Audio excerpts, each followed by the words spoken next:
Hi Charles, I will be recording a demo for you right now. What you can expect from this demo is to see how you can do multiple things in this tool. Um, I will start with showing you how you can maintain stock across different locations or different projects, how you can see at one glance what all is available in different locations. You will also be able to move things from one location to another.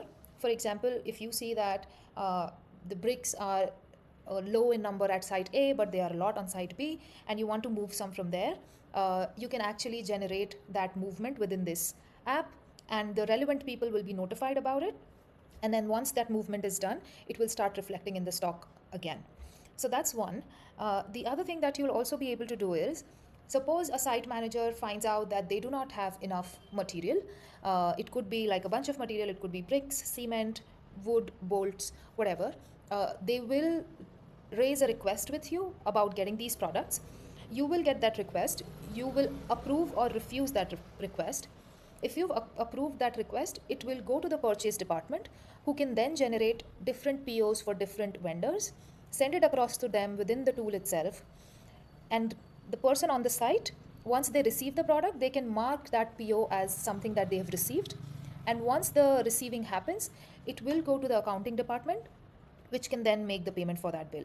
There, we can make the provision for some advance payment or things like those if the business requires specifically.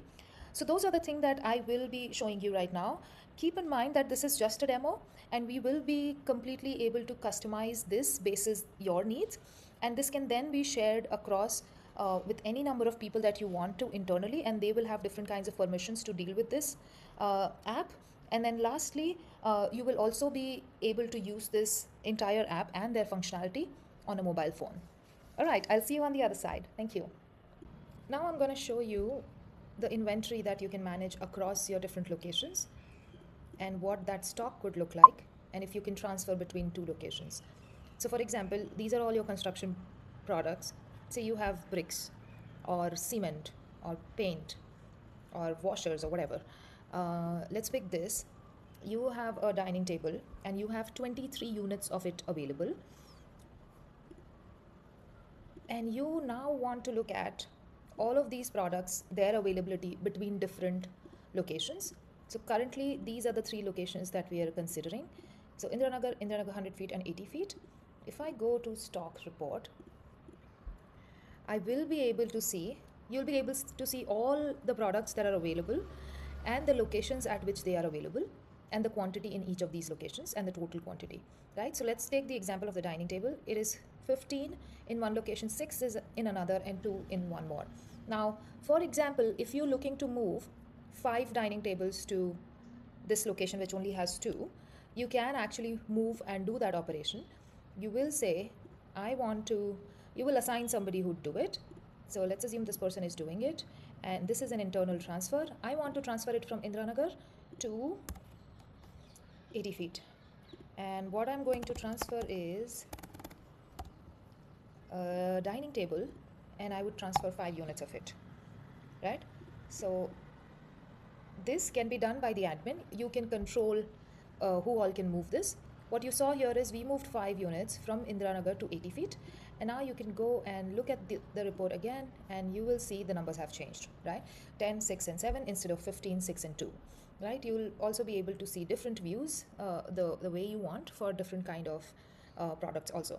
So this is you basically having a track of all your inventory with different locations and the ability to move them interlocation.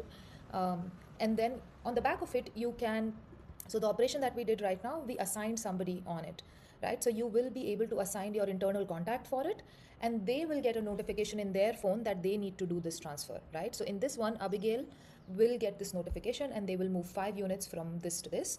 And similarly in others, whoever is the person will get notified. Now imagine this to be all of your projects that are going on. So you will just create a new project here, and some of them might be in progress, some might have been done.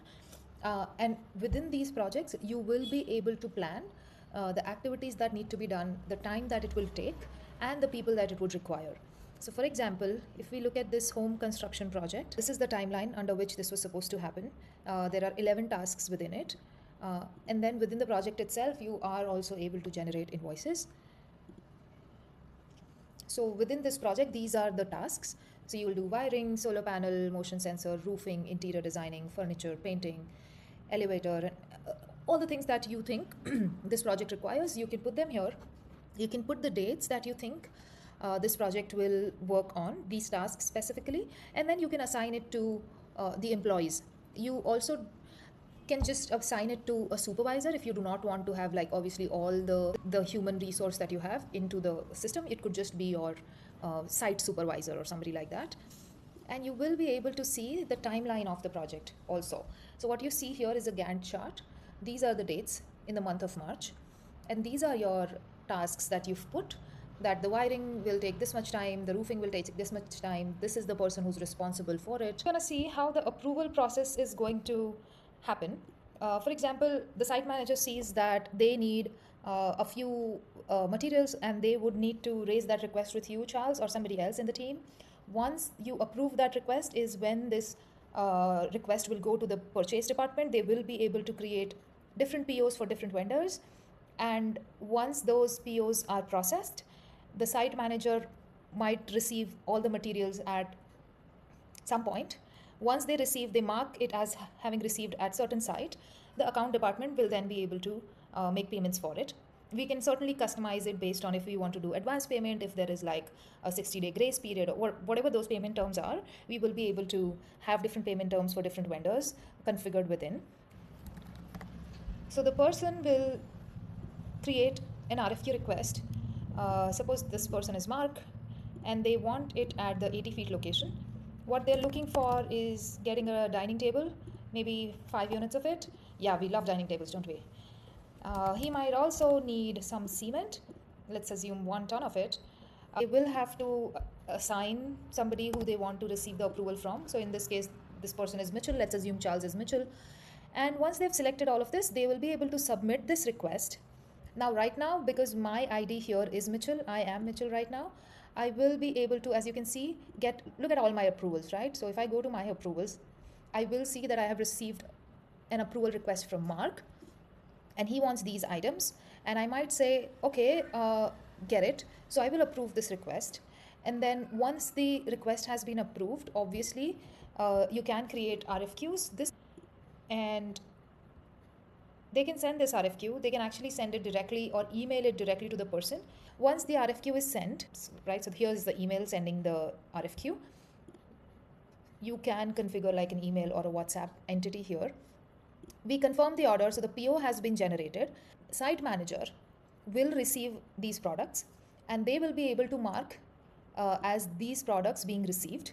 So they are receiving 5 dining tables, and they can say that I am receiving it at Indranagar, right? So once they validate it, you can actually go to the stock and see that you do have those products added to your inventory.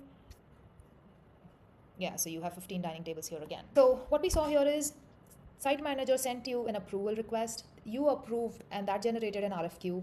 The purchase department created the PO for different vendors. The site manager received those products, and then the accounts team will be able to make the payment for this. So that's the conclusion of the demo. As you can see, there are multiple things that you can do. We can simplify it as much as needed. We can make it as complex as needed.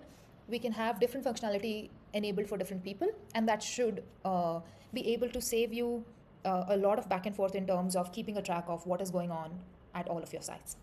All right, you have a great day. Thank you.